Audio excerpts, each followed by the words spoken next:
Человечеству предстоит освоить новую реальность и одновременно сохранить корни, которые служат нам опорой.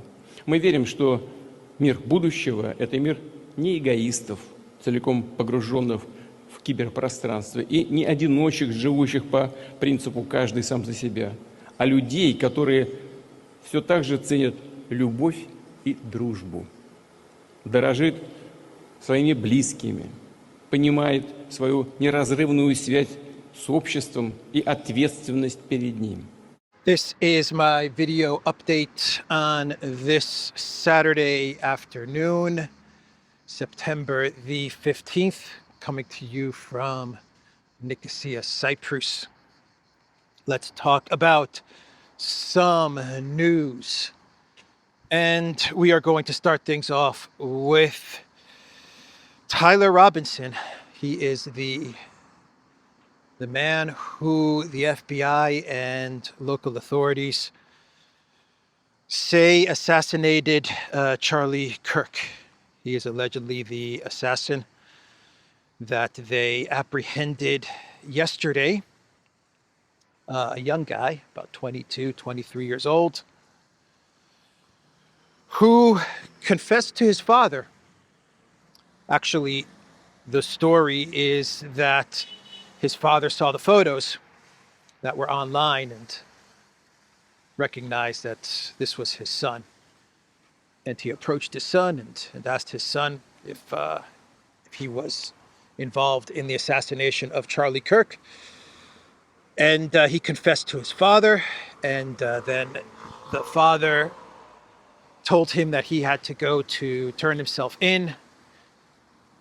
Then this guy Robinson said that he would rather self-delete, and eventually the FBI and the local authorities, they grabbed him. So that's about the story as to how he was captured. It was through his family, through his father, noticing the photos and the likeness of his son from the photographs that were published online. So a lot of questions about Tyler Robinson. He actually had a scholarship to Utah State University, but only lasted for one semester. He had a $33,000 scholarship, and he posted a video that is on social media where he tells his mom, who's recording, about his $33,000 scholarship, but then he dropped out.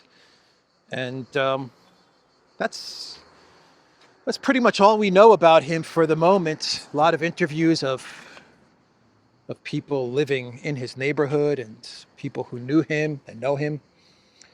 And they say he was pretty much a quiet guy, quiet, shy guy who was really into gaming and stuff like that. A lot of questions about the weapon, the rifle, which I'm not going to get into because I think we still need some time to see if we're going to get any explanations about the weapon and how it was assembled and then disassembled and reassembled, and if it was in his backpack and how it made it into his backpack. There's all kinds of questions about that as well. And there's also questions about whether he acted alone or if there were other people involved. Right now, it looks like he acted alone, though there were conversations, from what I understand, on Discord, on the Discord server. There were messages that were being relayed between him and other people on Discord, though Discord, they say that there were no messages about an assassination or any plans for an assassination on the Discord server, that this guy was using Discord, but there were no messages about some sort of an assassination that were actually discussed on the messaging app. So we'll give it a little bit more time, a couple more days, see if the FBI and the local authorities put out more information about Tyler Robinson and how this assassination was was planned and how it unfolded. It was a 33-hour manhunt, according to CNN.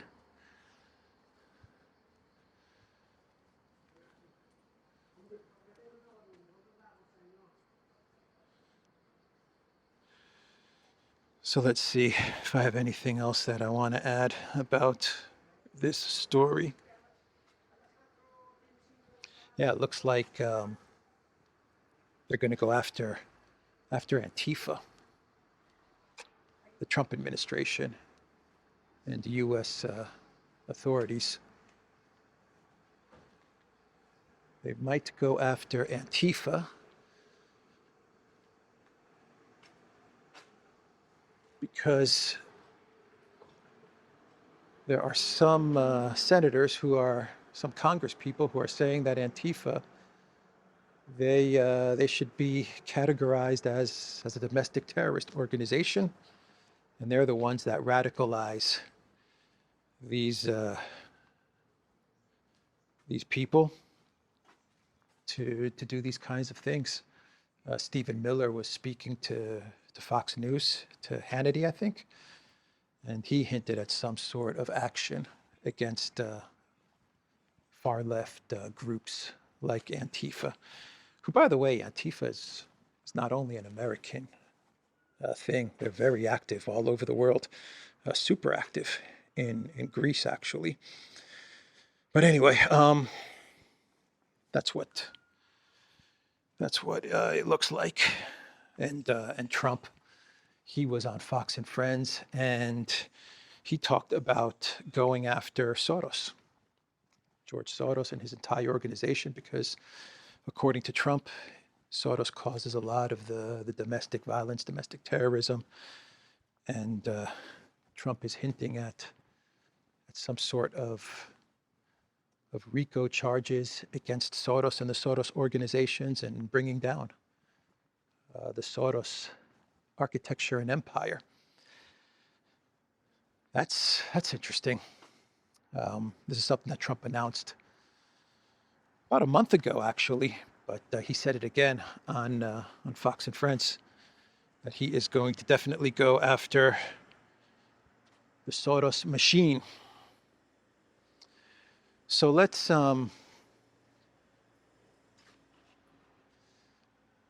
change topics and to talk about the Russian military once again using pipes to surprise the Ukraine military in the area of Kupyansk this time.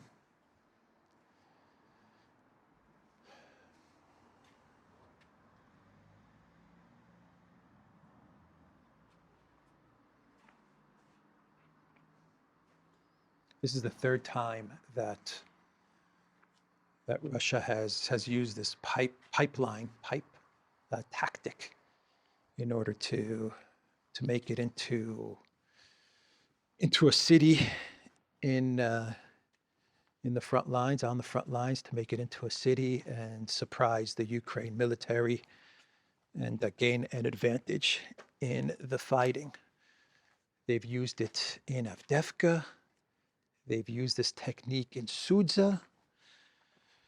And they're using it again in Kupyansk. And once again, the Ukraine military, they're scratching their heads. They're saying, how are the Russians doing this? How are they pulling this off? And why are we always getting surprised by it? Hey, my friend. He found a really nice place to chill out. Today it's 30, 38, 39 degrees, man. It is hot. So you can't blame that cat for hanging out in the shade. Smart cat. So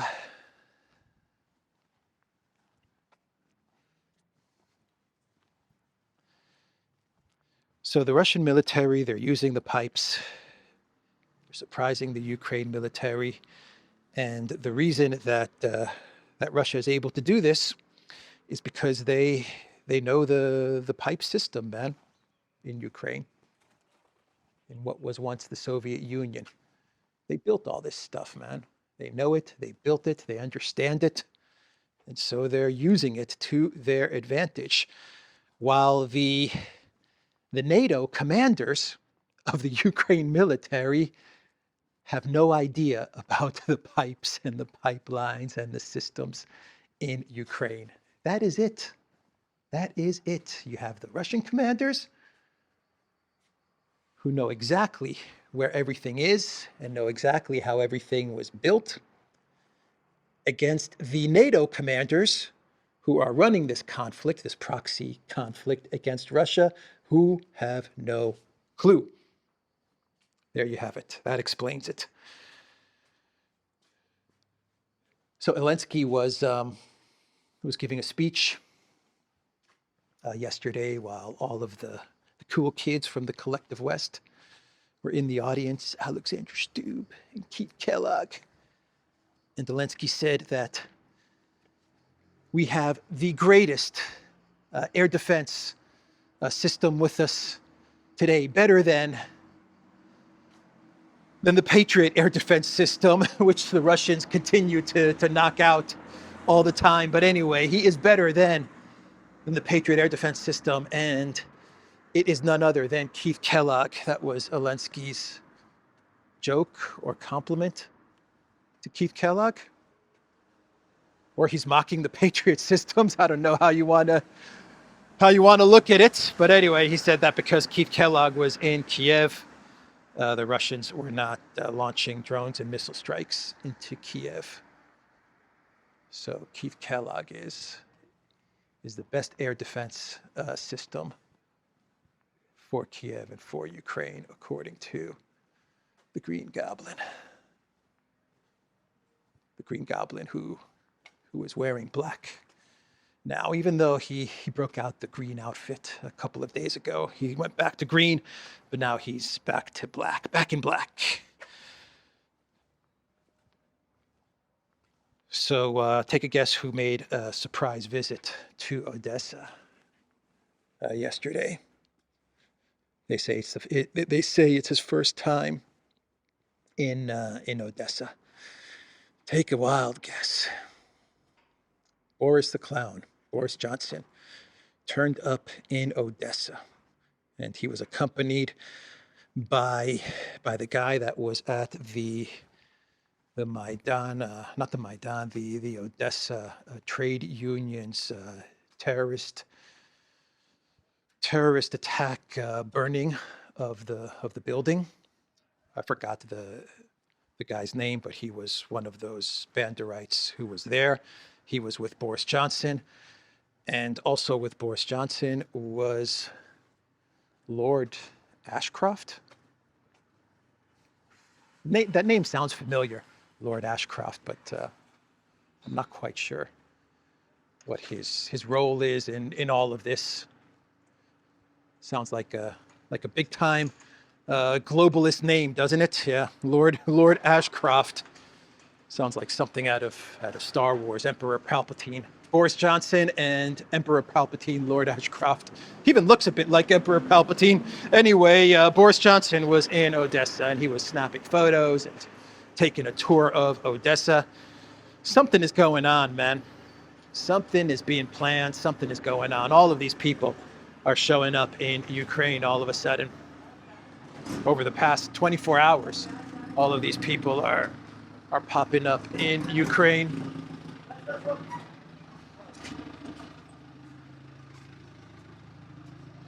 So Poland put the drone thing to a UN vote. not the smartest of moves, man. I don't know why they did this. They put it up to a vote at the UN to condemn Russia for attacking Poland with decoy drones that were duct taped together. Some of them were even constructed of foam, right? And they were using these foam duct tape decoy drones to attack NATO territory, as Mark Rutte put it. The Russians are attacking NATO territory. No, Mark Rutte, That's Polish territory, and the Russians were not attacking Polish territory. Chill out, bro. Chill out. But they're using this to their advantage because they want more money. That's what it's all about. It's just about the money. They want more money invested in NATO. Poland wants more money invested in Poland. And these guys are laughing all the way to the bank. They know it's ridiculous. They know it's silly and ridiculous, this whole Russian drone attack into Poland. But what do they care?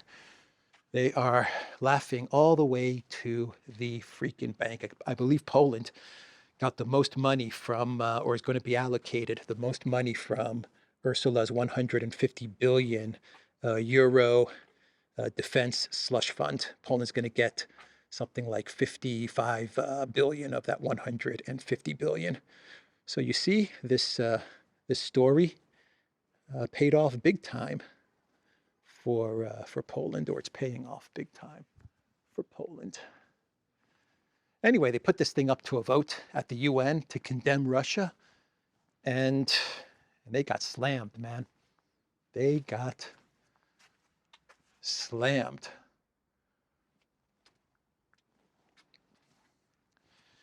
Of the 193 countries that voted, only 46 supported this initiative from Poland to the UN. In other words, only 46 countries agreed with Poland that this was some sort of an attack on Poland from Russia. 46 of 193. Basically, the collective West countries, right? The 46 countries are pretty much the European Union, along with the Five Eyes and a couple of other countries here and there, and that was it. The rest of the world, the rest of the freaking world, the entire global South was just laughing at this whole incident. They said, "Come on, guys, just stop with the nonsense." Even Trump, once again on Fox and Friends, was asked by the hosts of Fox and Friends. All of them despise Russia.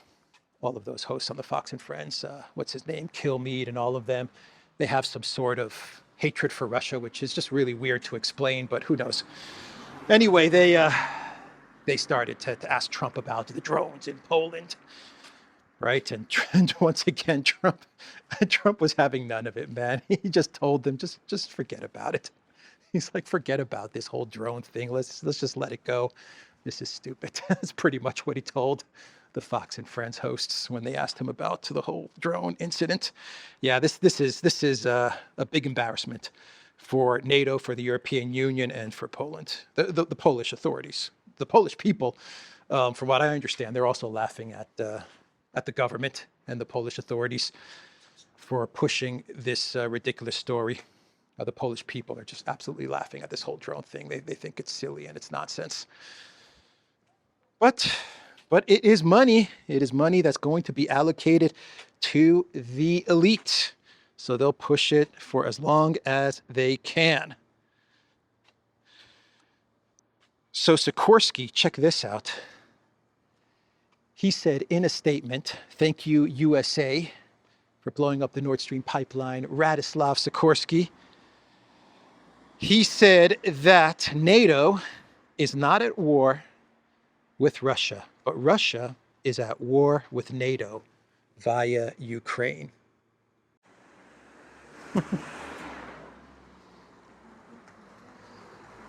That is what Thank You USA Sikorsky said in a statement.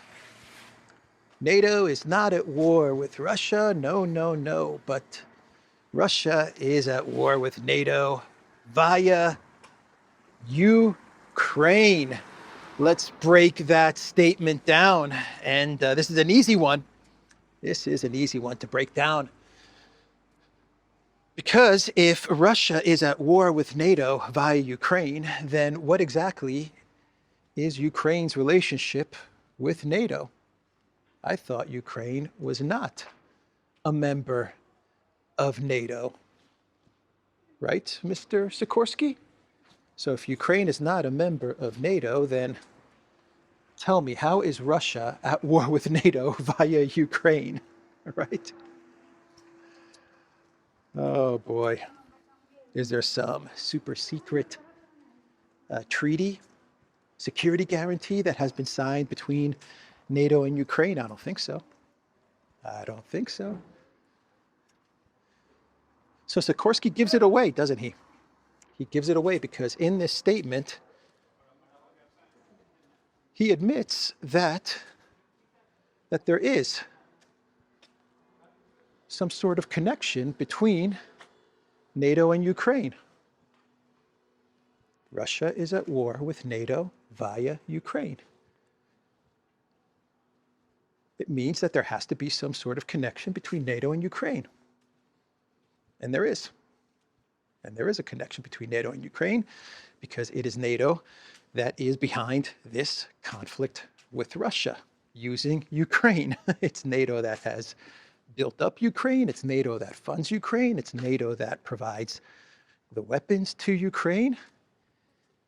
It is NATO that is driving this conflict with Russia via Ukraine. So in a weird way, Sikorsky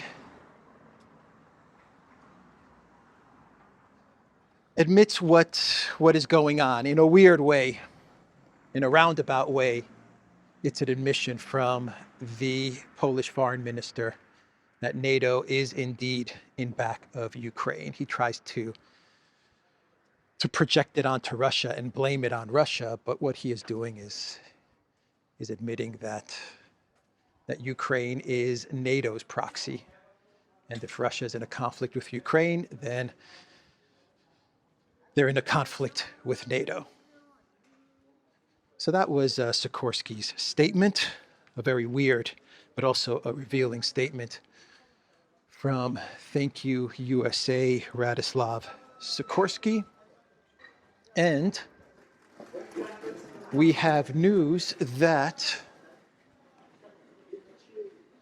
the US is going to tell the Europeans at the next G7 meeting to just get it over with and seize those Russian assets at Euroclear.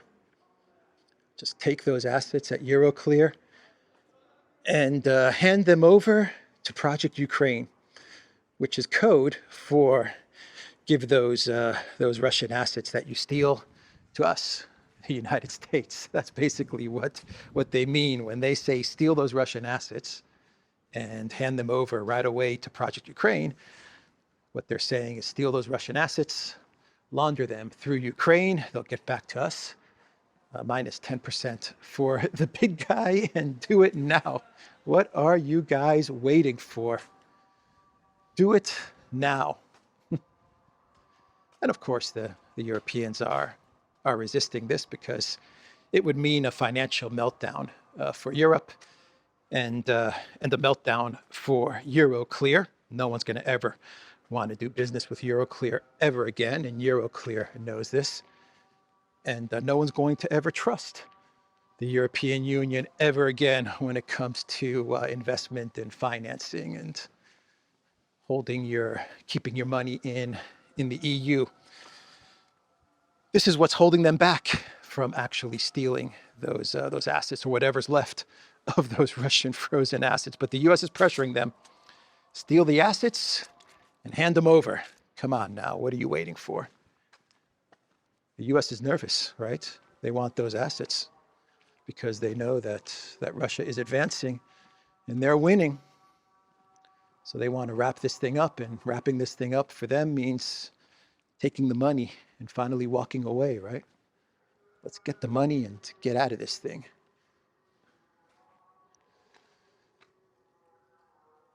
I think I was down there. Let's go this way. I'm just walking around in circles, I think.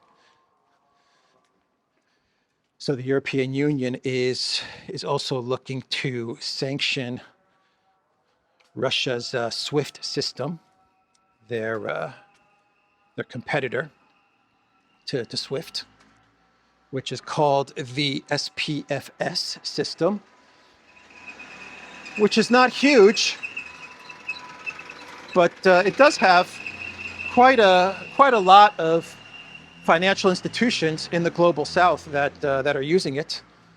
I believe it has a network of 27 countries and 150 financial institutions that are using the SPFS system. And of course, Russia was kicked out of SWIFT. Hello, my friend. Relaxing and chilling out. And now the European Union, what they want to do is they want to sanction the SPFS. They're in such a panic, man. They really are in such a panic. But the way they're going to do it is that they're going to sanction any banks and any institutions that are actually using the SPFS to transact with Russia. So they're going to go after other countries and other countries' banks. That's going to turn out well for the European Union. This is an initiative thought up by France and Germany. Who else would you expect to think this up? One day I'm expecting these countries that the EU is sanctioning to just get so fed up with the EU that they turn around and say, you know what? We're going to sanction you, the global south, the 80% of the world. We're just tired of all of your secondary sanctions and going after us because we use Russia's SPFS system. And because we trade with Russia, we're so tired of this that we're just not going to do any business with you, EU. I'm waiting for that day, and I wouldn't be surprised if it happens. Another thing that the EU is looking to do, and this is pretty sinister actually, is that they're looking to tighten the restrictions on the requirements for Russians to travel to the EU countries, the visa requirements for tourists. And they are telling EU member states to toughen things up, to make it harder for Russian tourists to travel to the EU. It already is very difficult for Russians to get a visa and travel to the EU. And this started, of course, with the SMO, but it's not enough for Ursula and co. They want the EU member states to be even tougher, to have even less Russian tourists in Europe. They would prefer no Russian tourists in Europe. This is an initiative that is being pushed by none other than the Chihuahuas, the Baltic states. They're the ones that are pushing for this. They're very upset that in 2025, there were still Russian tourists traveling to Europe. And this has upset the Baltic states. And they want even tougher measures for tourists entering the EU, even tougher visa requirements, to the point where there are no Russian tourists, or very few, very little Russian tourists traveling to Europe. And there's a reason why the EU wants this. There's a twofold reason, actually. Reason number one is that the EU understands the less dialogue between Europeans and Russians, everyday European citizens and everyday Russian citizens who are traveling to Europe, the more we can keep them separated, the easier it will be to continue to push for war, and who knows, maybe even eventually start a war with Russia. Keep them separate. Don't let them interact and talk. And that way it becomes a lot easier to demonize Russians and eventually to even start a conflict with Russians. So that's reason number one why they're doing it, why they're doing this, why they're pushing for this. And reason number two, this is the sinister part to all of this, is that right now, the way the EU is set up, member states pretty much decide their visa requirements to enter the country. Pretty much, not completely, but the EU gives guidance and recommendations, and they've got tools to push countries in a certain direction when it comes to handing out visas. But there is still some autonomy that is granted to the EU member states, and the European Union What they would like to see happen is that this autonomy in granting visa by EU member states gets stripped away, and it all falls under Brussels and the office of the Commission. It's under Ursula's control. The EU, in their never-ending drive to centralize all the power and to become this super state, this United States of Europe thing, they would like the power to dictate who gets into the EU and who does not get into the EU, even for such things as tourism. They want that completely under their control. So that's another reason why they're pushing for this restriction on Russian tourists. Eventually, they want all of this to fall under the European Union. So that is the story there. And we can wrap up this video with a clown world, right? Yeah, we can wrap things up. So in this clown world, US President Trump was speaking to Fox and Friends, as I mentioned in this video update. And he was talking about all the wars that he has resolved, the 7 or 8 wars that he has negotiated. And he mentioned the war between Azerbaijan and Albania.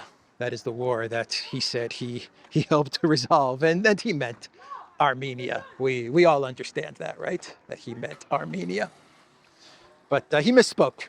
Happens to all of us. I do it all the time, actually. I mess up all the freaking time. But then again, I'm not the president of the United States, but still, it happens. It happens. Anyway, he said that he helped resolve the war between Azerbaijan and Armenia.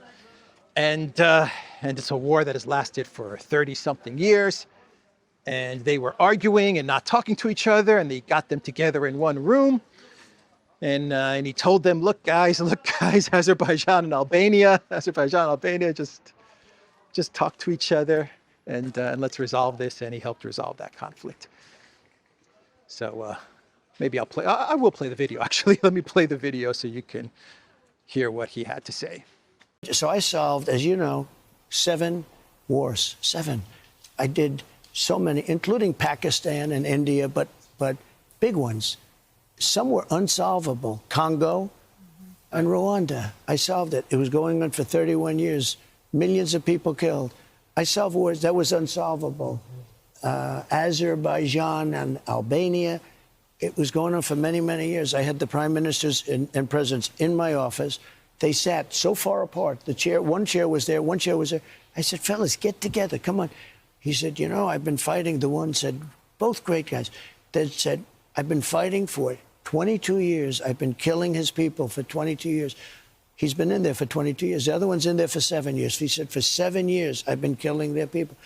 I say, let's hug and make up. And anyway, we solved the problem. That was US President Trump misspeaking. When he says Azerbaijan and Albania, he means Azerbaijan and Armenia. You know, the interesting part to that segment on Fox and Friends is that the hosts of Fox and Friends, the 3 hosts, they didn't correct Trump. I don't know, maybe you don't correct a president of the United States. Maybe it's not right to correct him. Maybe. Or maybe they just didn't know either that there was the conflict actually between Azerbaijan and Armenia, and they actually thought Azerbaijan and Albania. Who knows? Maybe they didn't know this either, and they just said Albania. Okay, Albania, Armenia. To them, they have no idea anyway. So who knows? But maybe there would have been a right way to correct President Trump. Maybe you could have done it after he left. You could have issued a statement and said when the president was talking about the conflicts that he resolved, that he helped negotiate, he actually meant Azerbaijan and Armenia, and the president of the United States, he misspoke. So maybe you could do something like that. They didn't. So anyway, I thought that was interesting, that they didn't say anything or didn't correct the president. Excuse me, Mr. President. That's Armenia, not Albania. On a side note, since we're talking about Albania, it looks like Albania is going to be the first country to appoint an AI